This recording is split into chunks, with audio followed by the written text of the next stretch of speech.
ಪ್ರಿಯಾಂಕ್ ಖರ್ಗೆ ಅವರು ಯಾವಾಗಲೂ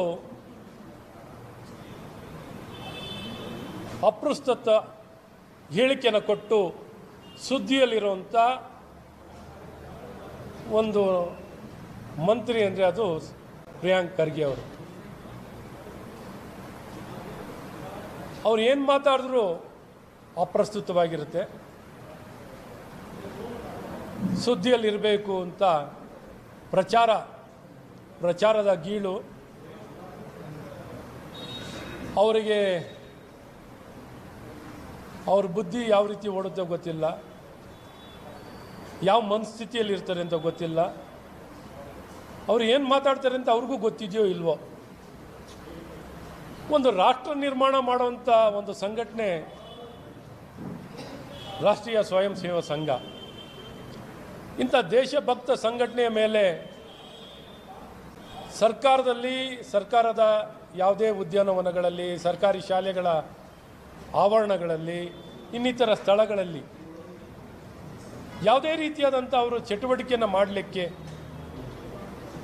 ಅವಕಾಶವನ್ನು ಕೊಡಬಾರ್ದು, ಸಮಾಜದಲ್ಲಿ ಒಳ್ಳೆಯದಾಗಬಾರ್ದು, ರಾಷ್ಟ್ರ ನಿರ್ಮಾಣ ಆಗಬಾರ್ದು, ವ್ಯಕ್ತಿ ನಿರ್ಮಾಣ ಆಗಬಾರ್ದು, ಜನಪರವಾಗಿರಬಾರ್ದು ಅನ್ನುವಂಥ ದುರುದ್ದೇಶದಿಂದ ಮಾಡಿರುವಂಥ ಒಂದು ಪತ್ರ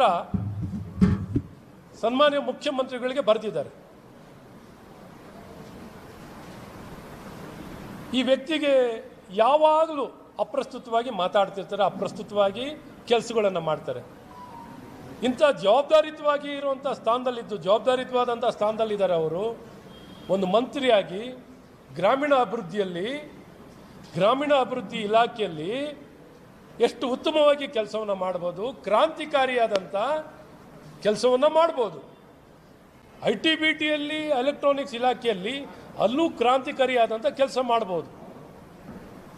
ಇವತ್ತು ನಮ್ಮ ಕರ್ನಾಟಕ, ನಮ್ಮ ಬೆಂಗಳೂರು ಇಡೀ ವಿಶ್ವದ ಗಮನವನ್ನು ಸೆಳೆದಿರುವಂಥ ಒಂದು ನಗರ. ಅಂಥ ಇಲಾಖೆಗಳನ್ನು ನಿರ್ವಹಣೆ ಮಾಡುವಂಥ ಈ ಮಹಾನುಭಾವರು 2.5 ವರ್ಷ ಆಗಿದೆ. ಅದ್ರ ಮುಂಚೆನೂ 2 ಬಾರಿ ಮಂತ್ರಿ ಆಗಿದ್ದವರು. ಏನಿವರಿಗೆ ಅರ್ಹತೆ? ಮಲ್ಲಿಕಾರ್ಜುನ್ ಖರ್ಗೆ ಅವ್ರ ಮಗ ಅಂತ. ಮಲ್ಲಿಕಾರ್ಜುನ್ ಖರ್ಗೆ ಅವ್ರ ಮಗ ಅನ್ನೋದೇ ಒಂದು ಕಾರಣಕ್ಕಾಗಿ ಅನುಭವ ಇದೆಯೋ ಇಲ್ವೋ, ಜ್ಞಾನ ಇದೆಯೋ ಇಲ್ವೋ, ಅರ್ಹತೆ ಇದೆಯೋ ಇಲ್ವೋ, ಅವ್ರಿಗೆ ಚಿನ್ನರಮ್ಮವ್ರೆ ಅಧಿಕಾರ, ಕೂತಲ್ಲಿ ಅಧಿಕಾರ. ನೀನೇನಾರ ಗಲೀಜು ಮಾಡಿ, ನೀವೇನಾರ ಹೊಲ್ಸು ಮಾಡಿ ಅಧಿಕಾರ.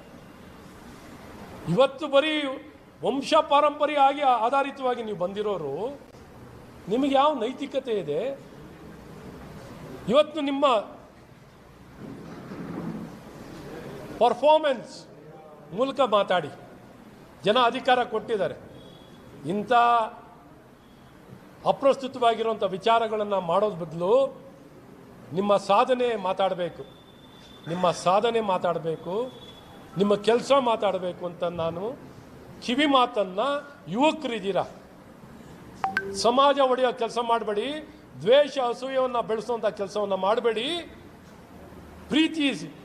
ಪ್ರೀತಿಯನ್ನು ಹೆಚ್ಚಿಸಿ, ಬಾಂಧವ್ಯಗಳನ್ನು ಹೆಚ್ಚಿಸಿ, ಗೌರವವನ್ನು ಹೆಚ್ಚಿಸಿ, ಎಲ್ಲರನ್ನು ಒಟ್ಟುಗೂಡುವಂಥ ಪ್ರಯತ್ನಗಳನ್ನು ಮಾಡಿ. ಭಾರತಕ್ಕೆ 108 ಸವಾಲಿದೆ, ಒಳಗಿಂದ ಹೊರಗಿಂದ ಎಲ್ಲ ಇದೆ.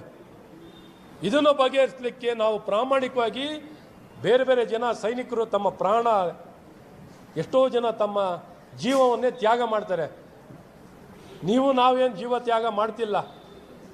ಜನ ನಮ್ಮನ್ನ ತಲೆ ಮೇಲೆ ಹೊತ್ಕೊಂಡು ಜವಾಬ್ದಾರಿಯನ್ನು ಕೊಟ್ಟು, ಅಧಿಕಾರವನ್ನು ಕೊಟ್ಟು ಉತ್ತಮವಾಗಿ ಜನಪರವಾಗಿ ಕೆಲಸ ಮಾಡಿ ಅಂತಾರೆ. ಈ ರೀತಿ ಮನಬಂದಂತೆ ಪತ್ರವನ್ನು ಬರೆದು ಹೇಳಿಕೆಯನ್ನು ಕೊಟ್ಟು ಮನಬಂದಂತೆ ನಡ್ಕೊಳ್ಳೋಂಥ ನಿಮ್ಮ ಈ ನಡವಳಿಕೆ ಸಂಪೂರ್ಣವಾಗಿ ಖಂಡಿಸ್ತೀನಿ. ಇನ್ನು ಇಂಥ ಅಪ್ರಸ್ತುತ, ಇಂಥ ದ್ವೇಷ ಮತ್ತು ಅಲ್ಲಸಲ್ಲದ ಆಪಾದನೆಯನ್ನು ರಾಷ್ಟ್ರ ನಿರ್ಮಾಣ ಸಂಘಟನೆ ಮೇಲೆ, RSS ಮೇಲೆ ನೀವು ಮಾಡೋಂಥದ್ದು ಸರಿಯಲ್ಲ. ಸನ್ಮಾನ್ಯ ಪ್ರಿಯಾಂಕ್ ಖರ್ಗೆ ಅವರೇ, ದಯವಿಟ್ಟು ಇಂಥ ದ್ವೇಷ ಅಸೂಯೆಯನ್ನು ಪಡೋದನ್ನು ಬಿಟ್ಟು RSS ಮಾಡ್ತಿರೋಂಥ ಒಳ್ಳೆಯ ಕೆಲಸವನ್ನು, ಶತಮಾನೋತ್ಸವವನ್ನು ಆಚರಣೆ ಮಾಡ್ತಿರುವಂಥ RSSನ ಅಭಿನಂದಿಸಿ, ಗೌರವಿಸಿ, ಉತ್ತೇಜನ ಕೊಡಿ, ಬೆಂಬಲ ಕೊಡಿ. ನಿಮಗಿನ್ನ ಗೌರವ ಹೆಚ್ಚುತ್ತೆ, ಇನ್ನು ಮಾನ್ಯತೆ ಹೆಚ್ಚಾಗುತ್ತೆ. ಇದ್ರ ಬದಲು ಈ ರೀತಿ ನಿಮ್ಮ ಹೇಳಿಕೆ ಕೊಟ್ಟು ನೀವೇನೋ ಭಾಳ ಪ್ರಚಾರ ಸಿಗ್ಬೋದು, ಸುದ್ದಿ ಮಾಡ್ಬೋದು ಅಂತ ನೀವು ಅಂದ್ಕೊಂಡು ಹೋಗ್ತೀರಾ. ಸುದ್ದಿ ಎಲ್ಲ ಅಡ್ರೆಸ್ಗೆಲ್ಲ ಕೊಟ್ಟೋಗ್ತೀರಾ. ನಿಮ್ಮ ಈ ಕೀಳಮಟ್ಟದ ಆಲೋಚನೆಗಳನ್ನು ಜನ ನೋಡಿ ನಗ್ತಾರೆ. ಎಂಥವರಪ್ಪ ಇವರು, ಎಂಥ ವ್ಯಕ್ತಿನ ಇವರು, ಇಷ್ಟು ಕೀಳುಮಟ್ಟದಲ್ಲಿ ಯೋಚನೆ ಮಾಡೋವಂಥವ್ರು ಯಾರಪ್ಪ ಇವರು? ಒಬ್ಬ ನಮ್ಮ ರಾಜ್ಯ, ಕರ್ನಾಟಕ ರಾಜ್ಯ ಒಂದು ಪ್ರಗತಿಪರವಾದಂಥ ಒಂದು ರಾಜ್ಯದಲ್ಲಿ ಇಂಥ ಕೀಳುಮಟ್ಟದ ಯೋಚನೆ ಇಟ್ಕೊಂಡಿರುವಂಥ ವ್ಯಕ್ತಿ ನಮ್ಮ ರಾಜ್ಯದ ಗ್ರಾಮೀಣ ಅಭಿವೃದ್ಧಿ IT-BT ಸಚಿವರು. ಇಂಥವ್ರ ಕೈನಲ್ಲಿ ಏನನ್ನು ಬಯಸ್ಬೋದು ಅಂತ ಜನ ನಿರಾಶೆ ಆಗ್ತಾರೆ, ಭಾಳ ನೋವಿನಲ್ಲಿ ಭಾಳ ನೋವು ಪಡ್ತಾರೆ. ಹಾಗಾಗಿ ನೀವು ಬರೆದಿರುವಂಥ ಪತ್ರವನ್ನು ಈ ಕೂಡಲೇ ಹಿಂದೆ ಪಡೀರಿ.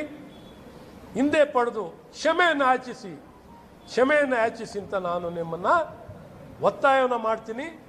ಈ ಮೂಲಕ ನಿಮಗೆ ದೊಡ್ಡತನ ತೋರಿಸ್ಲಿಕ್ಕೆ ಅವಕಾಶ ಆಗುತ್ತೆ, ನಿಮ್ಮ ತಪ್ಪಿಗೆ ಪಶ್ಚಾತ್ತಾಪ ಪಟ್ಟೋಕ್ಕೆ ಅವಕಾಶ ಸಿಕ್ಕದಂತಾಗುತ್ತೆ, ನಿಮ್ಮ ತಪ್ಪನ್ನು ಸರಿ ಮಾಡ್ಕೊಳ್ಳಿಕ್ಕೂ ಒಂದು ಅವಕಾಶ ಸಿಕ್ಕದಂತಾಗುತ್ತೆ. ತಪ್ಪು ಮಾಡಿರೋದನ್ನ ಸರಿ ಮಾಡ್ಕೊಳ್ಳಿ ಅಂತ ನಿಮ್ಮನ್ನು ಈ ಸಂದರ್ಭದಲ್ಲಿ ನಿಮಗೆ ಕಿವಿ ಮಾತನ್ನು ಹೇಳಿ, ಮತ್ತು ನಾನು ಕರ್ನಾಟಕ ರಾಜ್ಯ ಸರ್ಕಾರ, ಸನ್ಮಾನ್ಯ ಮುಖ್ಯಮಂತ್ರಿಗಳು ಇಂಥ ಗನಾಂಧಾರಿ ಕೆಲಸ ಮಾಡಿರುವಂಥ ಪ್ರಿಯಾಂಕ್ ಖರ್ಗೆ ಅವ್ರನ್ನ ನೀವು ಆ ಕೂಡಲೇ ಅವ್ರ ಪತ್ರ ಕೊಟ್ಟಾಗ ಅಲ್ಲೇ ನೀವು ತಿರಸ್ಕಾರವನ್ನು ಮಾಡಬೇಕಿತ್ತು, ಅವ್ರನ್ನ ತೆಗೊಳ್ಬೇಕಿತ್ತು, ಅವ್ರನ್ನ ವಜಾ ಮಾಡಬೇಕಿತ್ತು, ಅವ್ರ ಮೇಲೆ ಕ್ರಮವನ್ನು ವಹಿಸಬೇಕಿತ್ತು. ಶತಮಾನೋತ್ಸವವನ್ನು ಆಚರಿಸಿರುವಂಥ ದೇಶಭಕ್ತ ಸಂಘಟನೆ, ರಾಷ್ಟ್ರ ನಿರ್ಮಾಣ ಮಾಡುವಂಥ ಸಂಘಟನೆ RSS ಬಗ್ಗೆ ಇಷ್ಟು ಕೆಡ್ದಾಗ ನೆನೆಸ್ಕೋತಿರಲ್ಲ. ನಿಮ್ಗೇನಾರು ಆತ್ಮಸಾಕ್ಷಿ ಇದೆಯಾ ಸಿದ್ದರಾಮಯ್ಯನವರೇ? ಹೇಳಿ, ನಿಮ್ಗೇನಾರು ಆತ್ಮಸಾಕ್ಷಿ ಇದೆಯಾ? ಇಂಥ ಏನು ನನಗೆ ಆ್ಯಕ್ಚುಲಿ ಭಯಕ್ಕೆ ಹೋದ್ರೆ ನಾವು ಕೀಳುಮಟ್ಟಕ್ಕೆ ಹೋಗ್ತೀವಿ, ಇವ್ರು ಭಯಕ್ಕೆ ಹೋದ್ರೆ. ಹಾಗಾಗಿ ಏನು ಹೇಳಬೇಕು ಈ ವ್ಯಕ್ತಿಗಿಂತ ನಮಗೆ ಇದನ್ನು ಇವ್ರ ನಡವಳಿಕೆ ಮತ್ತು ಇವ್ರ ಪತ್ರ ಬರೆದಿರೋ ನೋಡ್ರೇ ಇದನ್ನು ಸಹಿಸ್ಕೊಳ್ಳೋದೇ ಕಷ್ಟ ಆಗುತ್ತೆ. ಭಗವಂತ ನಮಗಿಂತ ಇಂಥ ವ್ಯಕ್ತಿಗಳನ್ನ ಸಹಿಸ್ಕೊಳ್ಳೋ ಶಕ್ತಿ ಕೊಡಪ್ಪ ಅಂತ ಬೆಳಗ್ಗೆ ಕೇಳ್ಕೊಂಡಿದ್ದಂಥವನ್ನ ಮಹಾನ್ ಭಾವನ ಹೇಳಿಕೆಗಳು ನೋಡಿದಾಗ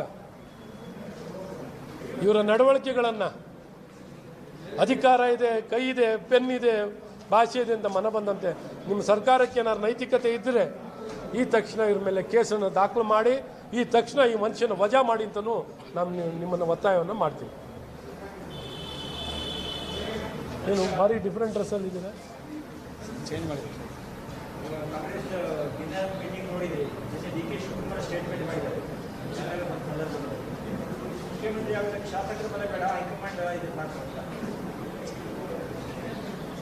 ಅದು ಕಾಂಗ್ರೆಸ್ ಕಲ್ಚರ್ ಬಗ್ಗೆ ನನಗೆ ಗೊತ್ತಿಲ್ಲ. ಕಾಂಗ್ರೆಸ್ಸು ಯಾವ ರೀತಿ ಕಾರ್ಯನಿರ್ವಹಣೆ ಮಾಡುತ್ತೆ ಅನ್ನೋದು ಎಲ್ಲರಿಗೂ ಗೊತ್ತಿರೋದೆ. ಸೊ ಹಾಗಾಗಿ ಅವರಲ್ಲಿರೋ ಗೊಂದಲ ಇದೆ ಅನ್ನೋದು ಎಲ್ಲರಿಗೂ ಬಹಿರಂಗವಾಗಿ ಗೊತ್ತಿರೋಂಥ ವಿಚಾರ. ಅಧಿಕಾರಕ್ಕೆ ಬಂದ ದಿನದಿಂದಲೂ ಗುದ್ದಾಟ. ಮುಖ್ಯಮಂತ್ರಿ ಆದವರು ನಾನೇ ಮುಖ್ಯಮಂತ್ರಿ ಆಗಿರ್ತೀನಿ, ನಾನೇ ಮುಖ್ಯಮಂತ್ರಿ ಆಗಿರ್ತೀನಿ, ನಾನೇ ಮುಖ್ಯಮಂತ್ರಿ ಆಗಿರ್ತೀನಿ ಅಂತ ಪದೇ ಪದೇ ಹೇಳುವಂಥ ಪರಿಸ್ಥಿತಿ ಒಬ್ಬ ಮುಖ್ಯಮಂತ್ರಿಗಿದೆ. ಇನ್ನೊಬ್ಬರು ಉಪಮುಖ್ಯಮಂತ್ರಿ ಆದವರು ಸೀಟಿಗೆ ಇನ್ನು ಬೇರೆ ಬೇರೆಯವ್ರ ಅರ್ಜಿ, ಅಲ್ಲೂ ಅದೇ ಪರಿಸ್ಥಿತಿ. ಮಂತ್ರಿಗಳಾದವರು ಇಲ್ಲ ನಾನು ಇರ್ತೀನಿ ಮಂತ್ರಿಯಾಗಿ, ಬೇರೆ ಬೇರೆ ಮಂತ್ರಿ ಸ್ಪರ್ಧೆ, ಇನ್ನು ಬೋರ್ಡ್ ಚೇರ್ಮನ್ನು, ಈ ರೀತಿ ಅವರಲ್ಲಿ ಪೈಪೋಟಿ ನಡೀತಾನೆ ಇದೆ. ಸೆಪ್ಟೆಂಬರ್ ಕ್ರಾಂತಿ, ಅಕ್ಟೋಬರ್ ಕ್ರಾಂತಿ, ನವಂಬರ್ ಕ್ರಾಂತಿ, ಡಿಸೆಂಬರ್ ಕ್ರಾಂತಿ, ಏನೇನೋ ಕ್ರಾಂತಿ ಆಗುತ್ತೆ. ಏನು ಕ್ರಾಂತಿ ಆಗುತ್ತೋ ವಾಂತಿ ಆಗುತ್ತೋ ಗೊತ್ತಿಲ್ಲ, ನೋಡೋಣ.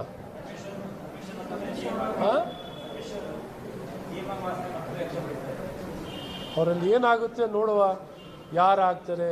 ಈ ಮ್ಯಾಜಿಕಲ್ ಚೇರ್ ಇದ್ದಾಗೆ ಯಾರು ಕುರ್ಚಿ ಯಾರಿಗಾಗುತ್ತೆ, ಯಾರು ಎದ್ದು ಹೋದಾಗ ಇನ್ನೊಬ್ರು ಕೂತ್ಕೊಳ್ತಾರೆ ಅಂತ ನೋಡಬೇಕು. ಸೊ ಇದನ್ನೇನು ಅವರ ಕಾಂಗ್ರೆಸ್ ಪಕ್ಷದಲ್ಲಿ ಏನಾಗುತ್ತೆ ಕಾದು ನೋಡುವ. ಒಟ್ಟಾರೆ ನೀವೇನಾರು ಕಚ್ಚಾಡ್ಕೊಂಡು ಹೋಗಿ, ಬಟ್ ರಾಜ್ಯದ ಜನತೆಗೆ ಈ ಪಾಡು ನಿಮಗೆ ಭಾಳ ನಂಬಿ ಜನ ಅಧಿಕಾರ ಕೊಟ್ಟವ್ರೆ. ಈ ಕೊಟ್ಟಂಥ ಅಧಿಕಾರದಲ್ಲಿ 35 ವರ್ಷದಲ್ಲಿ ಕಾಣದಂಥ ಬಹುಮತ ನಿಮಗೆ ಕೊಟ್ಟು ಇವತ್ತು ಈ ರೀತಿ ಕಷ್ಟ ಅನುಭವಿಸುವಂಥದ್ದು, ಕೆಟ್ಟ ಆಡಳಿತವನ್ನು ನೋಡೋದು, ಅಭಿವೃದ್ಧಿ ಶೂನ್ಯ, ಜನವಿರೋಧಿ ಸರ್ಕಾರ, ಈ ರೀತಿ ಎಲ್ಲವನ್ನು ನೋಡುವಂಥ ಸೌಭಾಗ್ಯ ನಾಡಿನ ಜನತೆ ಕೊಟ್ಟಿದ್ದೀರಾ. ಹಾಗಾಗಿ ಇಂಥ ಒಂದು ಕೆಟ್ಟ ಆಡಳಿತ ಕೊಟ್ಟಿರೋಂಥ ಈ ಕಾಂಗ್ರೆಸ್ ಸರ್ಕಾರ ಜವಾಬ್ದಾರಿಯಿಂದ ಅರ್ಥಕೊಂಡು ಜನಪರವಾಗಿ ಆಡಳಿತ ಮಾಡಿ ಜನಕ್ಕೆ ಕಿರುಕುಳ ಕೊಡುವಂಥದ್ದನ್ನು ನಿಲ್ಲಿಸಿ ಅಂತಲೂ ಈ ಸಂದರ್ಭದಲ್ಲಿ ಒತ್ತಾಯವನ್ನು ಮಾಡ್ತೀನಿ.